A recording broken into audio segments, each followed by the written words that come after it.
A paz do Senhor, meu irmão. Louvado seja Deus por esse dia, por essa noite, e nós vamos meditar. Eu já vou adiantando que os louvores foram algo tremendo, e certamente eles vão completar, ou certamente já araram a terra, para que o que Deus tem para nós nessa hora, amém? Você quer ouvir a voz de Deus? Você, assim como eu, precisa ouvir a voz de Deus? Então você está num bom lugar. Vamos orar? Peça ao Senhor que fale contigo. Peça com todo o seu coração.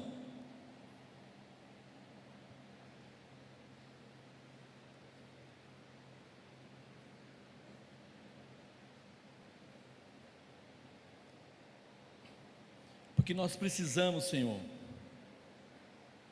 Nós precisamos que o Teu Santo Espírito, nesse local, tendo toda a liberdade, fale conosco. Já não é mais um pedido, Senhor, é quase que uma súplica, porque nós precisamos. Porque se a Tua voz não for direcionada a nós ficamos perdidos, nós não sabemos como andar. Por isso, Pai, nós rogamos, vem, Senhor, auxílio do Teu povo. Nós somos o Teu povo, pela Tua graça, é verdade, pela Tua misericórdia. Mas toma, Senhor, cada um de nós, amado e doce Espírito Santo, unge os meus lábios, mas unge também os ouvidos dos meus irmãos, unge a cada um de nós. Somos instrumentos Teus para louvor e honra do Teu santo nome, amém. Irmãos, vocês vão perceber que a pregação nessa noite, eu me embasei num dos livros do pastor A.W. Tozer, O Conhecimento do Santo, alguma citação de Charles Spurgeon, e também talvez mencione o livro O Peregrino. Só aqui eu já dei duas dicas de livros para vocês: O Conhecimento do Santo, de A.W. Tozer, e O Peregrino. Quem já leu aqui o livro O Peregrino? Levanta a mão. Poucos. Para você que ainda não leu e não sabe, o livro O Peregrino é o livro mais vendido depois da Bíblia. Foi um livro escrito em um ano acho que eu vou errar. O autor é de 1600, é século 17. O pastor falou de coisa velha, mas coisa velha é boa. E vocês vão ver que, principalmente o texto bíblico que nós vamos ver em Lamentações. Você pode acompanhar comigo tudo que eu vou ler. Espere em Deus que não tome o tempo, ou faça no tempo necessário. E você vai poder acompanhar tudo aí no slide. O primeiro slide está aí. Disso me recordarei no meu coração, por isso tenho esperança. Esse é o texto base principal de Lamentações, capítulo 3, verso 1. Vou repetir: disso me recordarei no meu coração, por isso tenho esperança. Isso está em Lamentações 3, 21. Você pode deixar aberto aí em Lamentações. Eu fiz uma rápida pesquisa na Bíblia Online, com a versão revista e corrigida. Você vai encontrar a palavra misericórdia por volta de 150 vezes. E você vai ver um dado que depois eu vou dizer aqui, que é bem interessante. Bem, nós vamos seguir. Você pode deixar a sua Bíblia aberta aí, e nós vamos seguir aqui. De acordo com a Organização Pan-Americana da Saúde, já não é nem muito mais, né, novidade, né? Falando da saúde mental nas Américas, ele diz que 1 em cada 4 pessoas nas Américas sofre de doença mental e ou uso de substâncias em transtorno durante a vida. E você vê em destaque aí que não existe saúde sem saúde mental. É importante. E você vai ver o que Deus tem para nós nessa hora.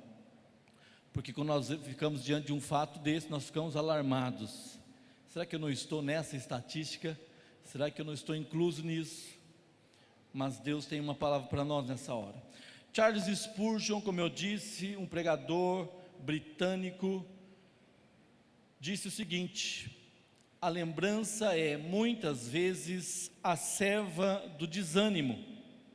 Mentes desesperadas trazem à lembrança cada presságio sombrio do passado e todo traço sombrio do presente. Portanto, nós não estamos falando de trazer à memória aquilo que é ruim. Aquilo que é ruim, a gente nem precisa fazer muito esforço. Ele vem e bate a porta da nossa mente, aquelas lembranças que você fala, eu não gostaria nem de ter lembrado disso. Não é disso que nós estamos falando. Não é dessas memórias que nós vamos lutar. Nós devemos lutar contra elas, é verdade.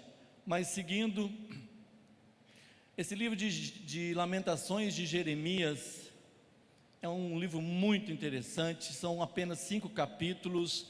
Os capítulo 1, 2, 4 e 5 tem apenas 22 versículos, e o capítulo 3 vai se destacar tendo 66. E por que eu estou falando dessa maneira?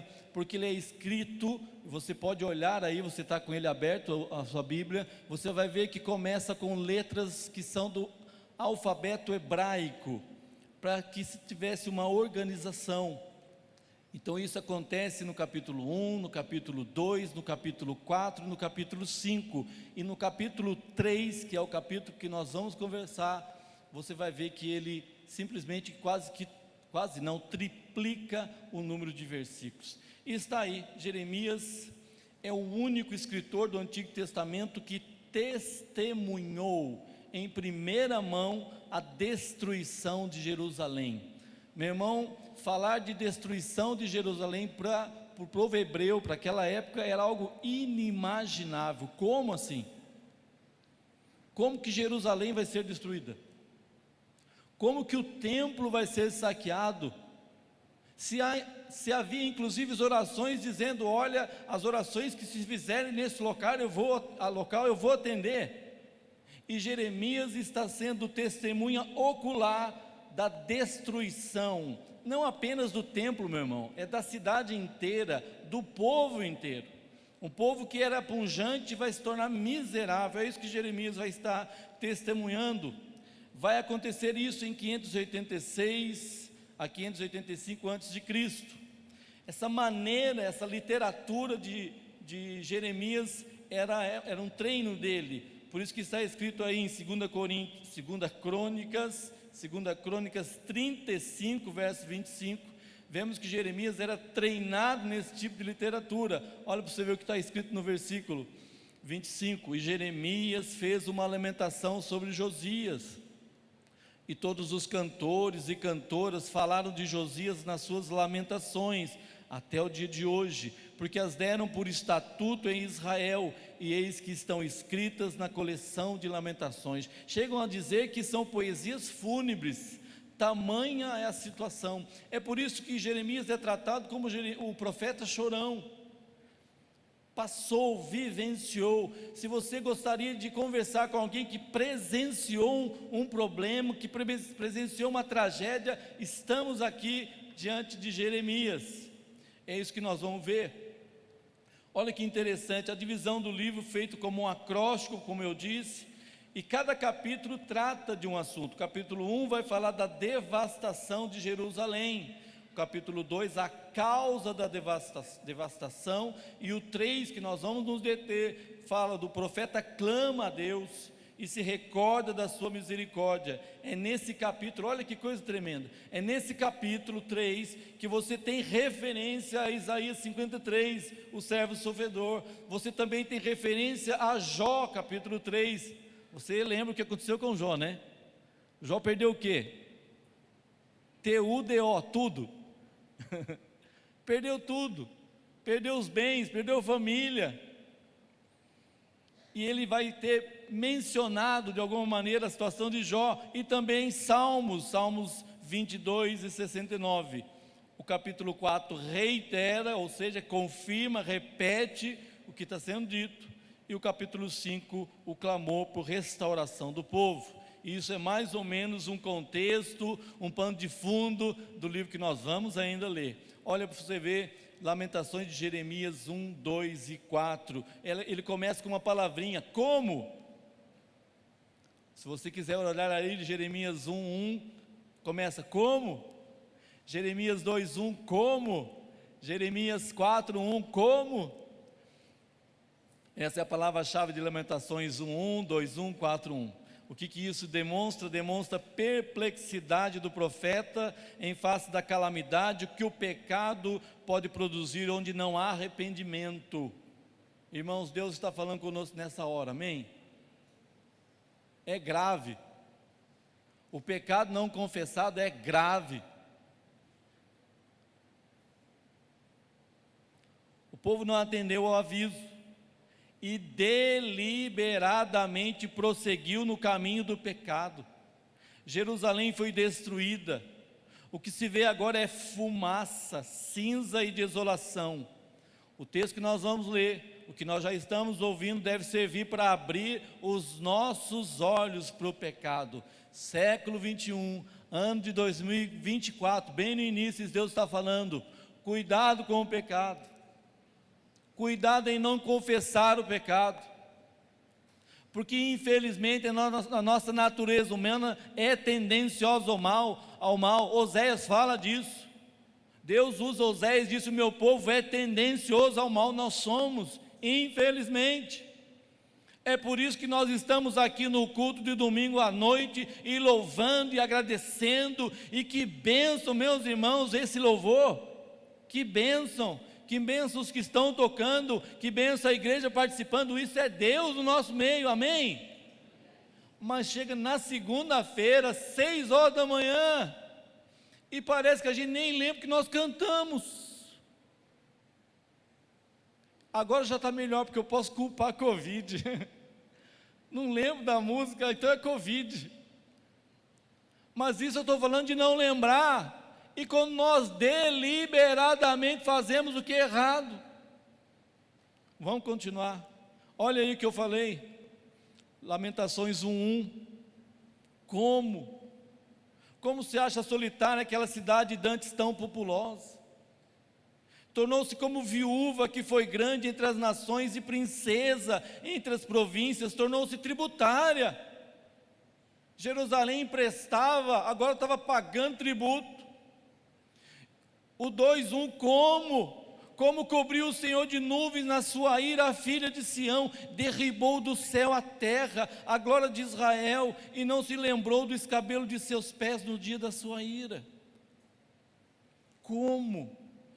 Olha o versículo 1 do capítulo 4, como se escureceu o ouro, como se mudou o ouro fino e bom, como estão espalhadas as pedras do santuário as pedras do santuário ao canto de todas as ruas. Meu irmão, a calamidade foi tanta, que as mulheres, as mães em Israel, estavam se alimentando dos próprios filhos.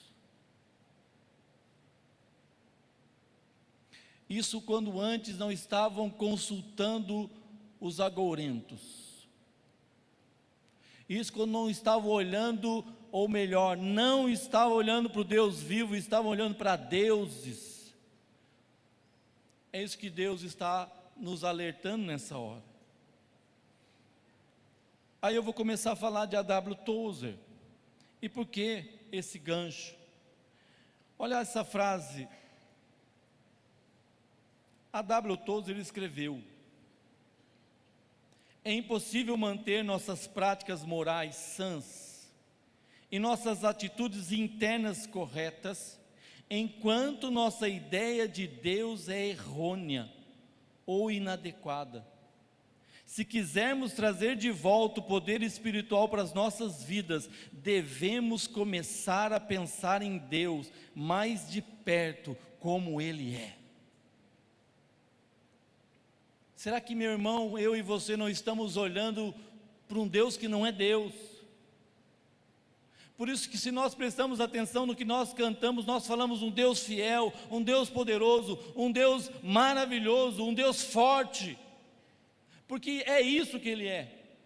E quando nós não entendemos, quando nós não compreendemos quem Deus é, isso vai interferir na nossa vida diária, a nossa maneira, as nossas práticas. Por isso que ele está falando.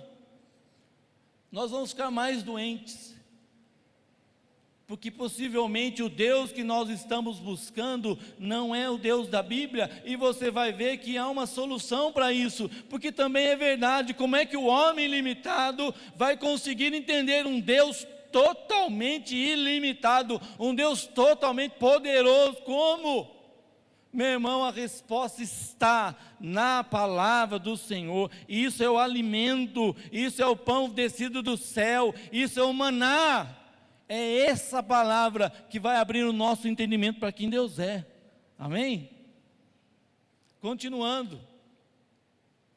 Hayden Wilson Tozer, ele é nascido em 1897, numa vila rural no estado da Pensilvânia, nos Estados Unidos.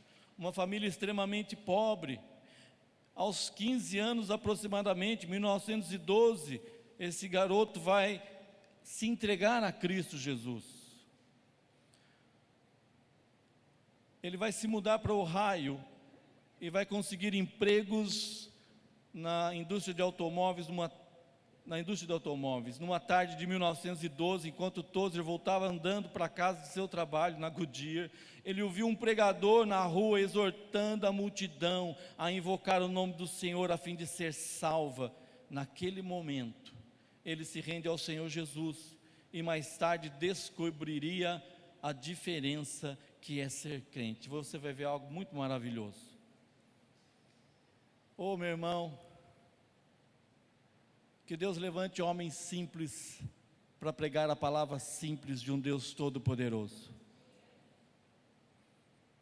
Nós não encontramos quem é esse homem que pregou, mas mal sabia ele que um homem que seria extremamente usado nas mãos de Deus, esse homem chamado A.W. Tozer. E melhor ainda, ele descobriria o que é a diferença do crente para o descrente. Olha o que W. Tozer vai escrever. E qual seria essa diferença entre o crente e o descrente? Foi ele quem escreveu posteriormente.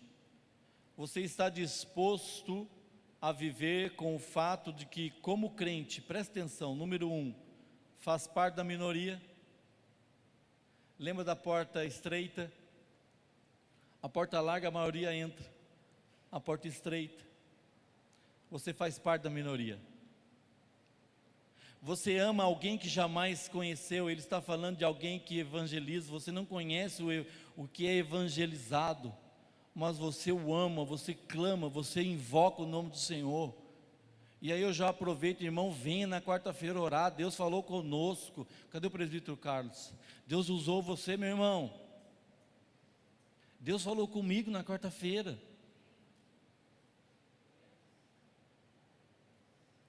Deus está dando oportunidade para essa igreja orar de manhã. Tendo oportunidade, venha. É quinta-feira agora, sexta. Sexta é vigília. Eu falei de manhã, já estou mudando para a noite. Mas venha. Você ama alguém que você não conhece. Mas olha que coisa boa. Você também conversa todos os dias com alguém que não consegue ver, não é verdade? Se você ora, você conversa com Deus que você não consegue ver. E quarto, espera aí, olha que coisa tremenda. E espera aí para o céu, por causa do que outra pessoa já fez por você. Você quer ir para o céu? Saiba que você só vai para o céu por causa do que Cristo fez na cruz. Como ser mais diferente do que isso? Você quer ser diferente, meu irmão? Está aqui 4 motivos que vão te diferenciar do mundo. Mas continua. E aí meu irmão vai começar a falar. Eu só destaquei 3 pontos. Que Deus levante homens ungidos nesse local. Porque o primeiro ponto, e olha que eu não estou falando nem o texto bíblico, hein? O primeiro ponto é porque eu estou com aquela mensagem para trazer à memória aquilo que nos dá esperança, para recordar. Sabe o que Deus quer fazer recordar para nós nessa noite? É o seguinte: o nosso Deus é o Criador e sustentador de tudo o que existe. Não existe outro Deus como o nosso Deus, o Deus de Abraão, de Isaac e de Jacó, o Deus encarnado chamado Jesus Cristo, o Deus Paráclito, o Espírito Santo é o único Deus, Criador, sustentador de tudo o que existe. Diga isso para você, meu irmão. Os teólogos usam termos como autoexistência, autossuficiência para descrever sobre isso. Queremos dizer que Deus não tem origem, nenhum ponto de começo. Tudo que começa tem outra causa, mas Deus nunca começou. Nós jamais poderemos dizer isso sobre nada ou qualquer outra pessoa. Tudo, menos Deus, veio de algum lugar ou algo assim. Você tem um Deus grande, poderosíssimo, fortíssimo e que tem a última palavra para a minha e para a sua vida. Afinal de contas, quem é Deus? É por isso que eu disse: a palavra responde. Está aí. Para você não dormir, você quer ler comigo? Você está me ouvindo? Você está me ouvindo bem? Mais ou menos? Está mais ou menos, pastor. Você quer que eu dê um grito assim? Eu percebo, algumas vezes estava uma cochilada, por isso que eu aumento a voz. Você quer ler comigo? No princípio era o verbo, está aí. E o verbo estava com Deus. E o verbo era Deus. Ele estava no princípio com Deus. Todas as coisas foram feitas por Ele, e sem Ele nada do que foi feito se fez. Vamos continuar? É para trazer à memória aquilo que nos dá esperança, porque nele foram criadas todas as coisas que há nos céus e na terra, visíveis e invisíveis, sejam tronos, sejam dominações, sejam principados, sejam potestades, tudo foi criado por Ele e para Ele, e Ele é antes de todas as coisas, e todas as coisas subsistem por Ele. Mas não termina, só mais um versículo: o qual, sendo o resplendor da sua glória, e a expressa imagem da sua pessoa, e sustentando todas as coisas pela palavra do seu poder, havendo feito por si mesmo a purificação dos nossos pecados, assentou-se à destra da majestade nas alturas. Esse é Deus, o Todo-Poderoso, que não tem começo, mas não vai ter fim. Ele é o alfa, Ele é o ômega, o princípio e o fim. Ele é Deus que sustenta, que cria, que faz exatamente o que Ele quer, porque Ele pode. Eu estou trazendo em memória, ou a minha memória, a tua memória, aquilo que me dá esperança. Continuando. Então já acertamos algo muito importante na identificação do Deus da Bíblia. Você sempre pode distinguir o que é Deus do que não é Deus. Tudo menos Deus tem um começo. Quando você pensa em qualquer coisa que tem um começo, você não está pensando em Deus. Você pode estar pensando em algo muito grande e muito poderoso e muito inspirador, mas não é Deus. Caiam por terra as heresias aceitas em nome de Jesus.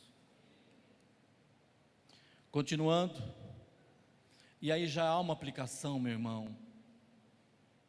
O homem orgulhoso não responde bem àquele diante do qual só podemos nos curvar. Meu irmão, eu e você não entendemos tudo de Deus, mas sabe o que eu e você podemos fazer? É nos curvar. Senhor, não entendo, Senhor, não compreendo, mas eu me curvo. Não entendo porque estão falando isso comigo.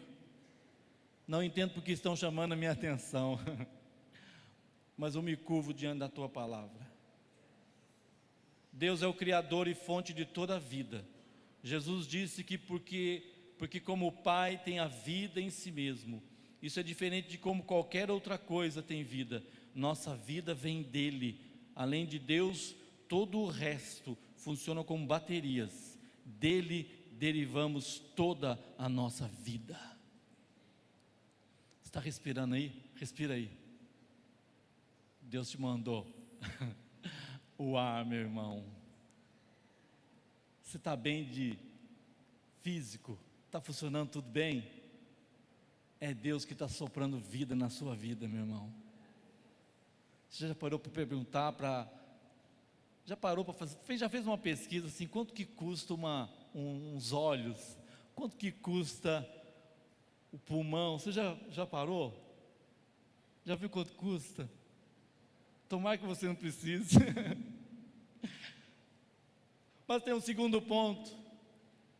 Por ser Deus, Ele jamais será aconselhado. Você tem um Deus tão forte, tão conhecedor, que não tem a mínima condição dele receber alguma coisa de mim, de você. Meu irmão, isso é muito ruim para nós. Para nós que somos orgulhosos, metidos a saber de tudo, quando nós nos colocamos diante de Deus, falando: Senhor, só o Senhor só o Senhor.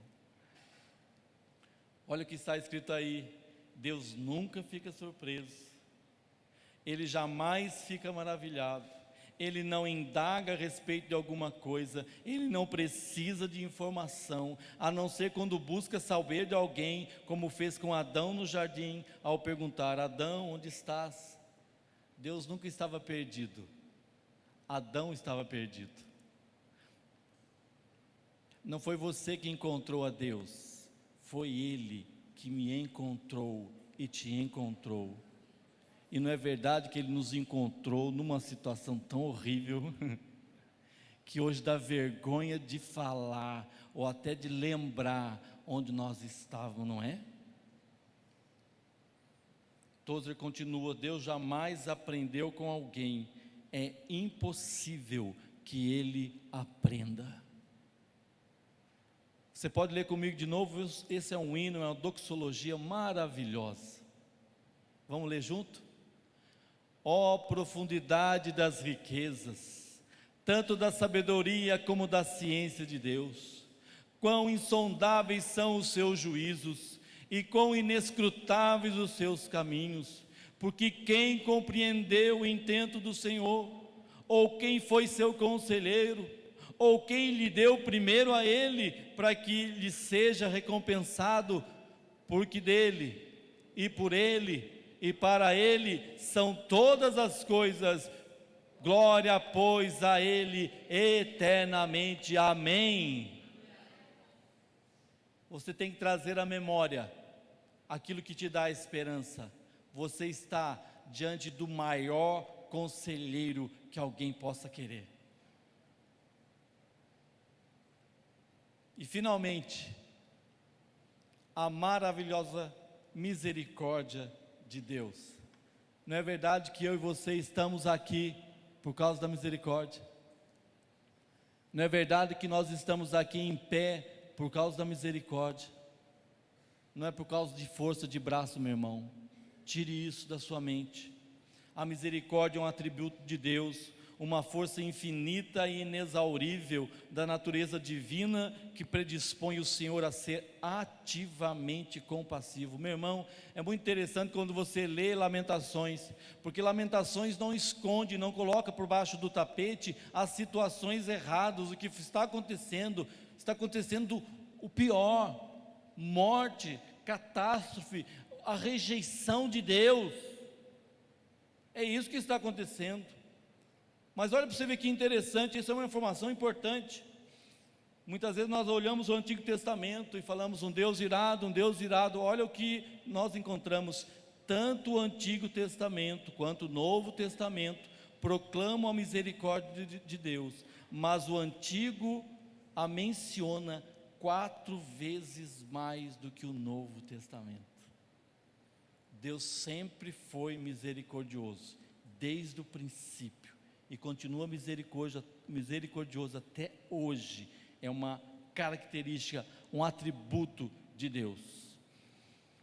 Mas afinal, o que Lamentações 3 tem a dizer sobre os nossos sofrimentos físicos ou mentais?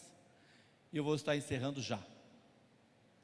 Vou ler Jeremias capítulo 3, dos versos 1 a 5, do 6 ao 10, e você vai acompanhar. Diz assim: lembre-se que esse capítulo 3 é o capítulo em que o profeta vai se render a Deus, vai clamar, vai suplicar e vai dizer: eu sou o homem que viu a aflição pela vara do seu furor. Ele me levou e me fez andar em trevas e não na luz. Deveras se tornou contra mim, virou contra mim de contínuo a mão todo dia.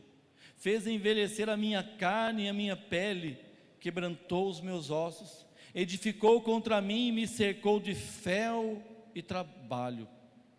Assentou-me em lugares tenebrosos, como os que estavam mortos há muito. Circunvalou-me e não posso sair. Agravou os meus grilhões. Ainda quando clamo e grito, ele exclui a minha oração. Circunvalou os meus caminhos com pedras lavradas, fez tortuosas as minhas veredas, fez-me como urso de emboscada, um leão em esconderijos. Verso 16. É claro que o profeta, meu irmão, entenda, ele não está falando dos erros dele, ele está se colocando diante de Deus e o povo foi ingrato, e o povo foi rebelde, e o povo lutou contra Deus e não com Deus, e o profeta está se colocando disso, está vendo isso. E o verso 16 diz: quebrou com pedrinhas de areia os meus dentes, cobriu-me de cinza, e afastastes da paz a minha alma, esqueci-me do bem. Então disse eu: já pereceu a minha força, como também a minha esperança no Senhor. Não é verdade, meu irmão, que às vezes a vida, o cotidiano, o ordinário, ele muitas vezes nos frustra? Parece que os montes cada vez mais se levantam, e a gente vence em nome de Jesus os montes, mas parece que quando você pensa que o monte acabou, aparece outro, e vem outro monte. Não é verdade? E isso vai enchendo a nossa mente. Isso é realidade, isso é fato. Deus nunca escondeu de nós. Mas, meu irmão, vai acontecer algo que é tremendo, que vai começar a mudar.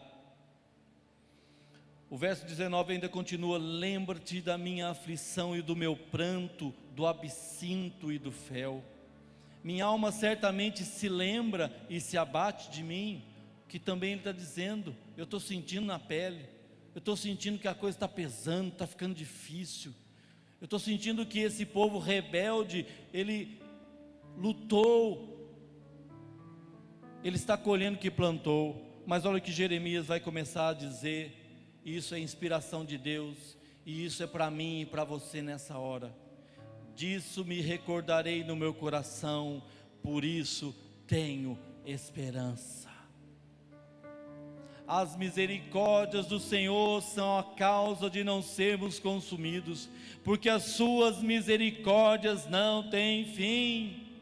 Novas são cada manhã, grande é a tua fidelidade. É isso, meu irmão e minha irmã, que nós vamos trazer à nossa memória, as misericórdias do Senhor novas, renovadas. Quando você e eu nos acordarmos amanhã, nós podemos dizer: tem uma misericórdia nova na minha vida. É isso que nos traz esperança. E ele vai continuar: a minha porção é o Senhor. Diz a minha alma, portanto, esperarei nele. Bom é o Senhor para os que se atêm a ele, para a alma que o busca. Bom é ter esperança e aguardar em silêncio a salvação do Senhor. Bom é para o homem suportar o jugo na sua mocidade, assentar-se solitário e ficar em silêncio, porquanto Deus o pôs sobre ele. Sabe o que ele está falando? Você está entrando no seu lugar secreto.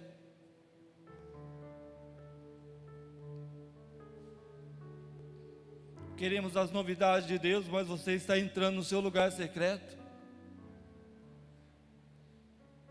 Você fecha as portas no lugar secreto. Não acontece nada na minha vida, não acontece nada nessa igreja. Você tem estado no lugar secreto, no silêncio. O tempo está passando, meu irmão, e nós nunca vamos poder dizer que Deus não fez, porque Deus tem feito todos os dias. Queremos o poder de Deus, mas sequer estar no lugar secreto nós queremos. Por isso ele diz: assentar-se solitário e ficar em silêncio, porquanto Deus o pôs sobre ele. Põe a boca no pó. Talvez assim haja esperança. Você quer vitória em nome de Jesus? Olha que conselho bom. Põe a boca no pó. Chega lá na sua casa e fecha a porta do seu quarto e fala: Senhor, eu quero ter uma experiência contigo nessa hora.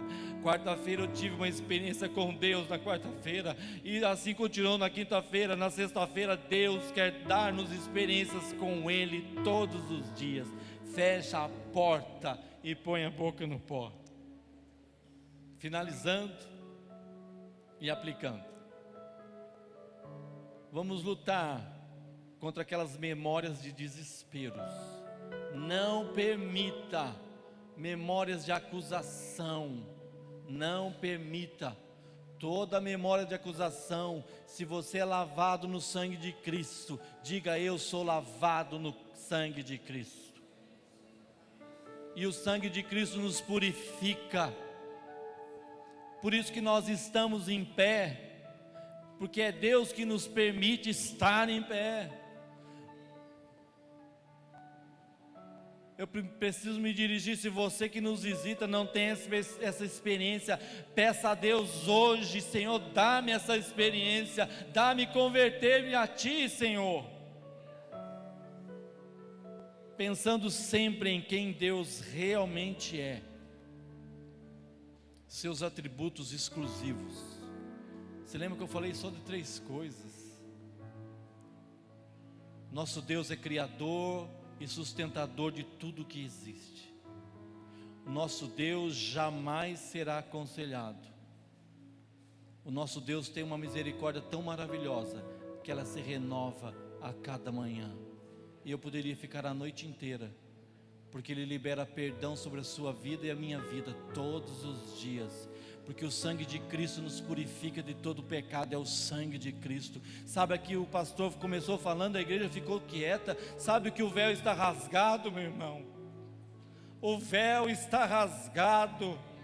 Se antes podiam entrar de vez em quando, hoje nós podemos entrar no Santo dos Santos. O véu está rasgado. Sabe aquela voz tremenda e poderosa que disse para o vento: cala-te, aquieta-te? Esse é o nosso Deus que diz: aquieta-te, eu sou Deus. Você pode ficar em pé, você pode dar um glória a Deus, você pode dizer: Senhor, eu te glorifico, eu te exalto, eu reconheço que o Senhor é sustentador e criador de tudo que existe. Eu reconheço que o Senhor jamais receberá conselho de ninguém, tamanha a tua sabedoria. Eu reconheço que a tua misericórdia é a causa de não sermos consumidos. Eu reconheço que que os teus atributos trazem à minha memória a alegria, o poder em ti. Porque se eu estou em pé, é porque a tua graça, é porque o teu amor, Senhor, está presente, Senhor.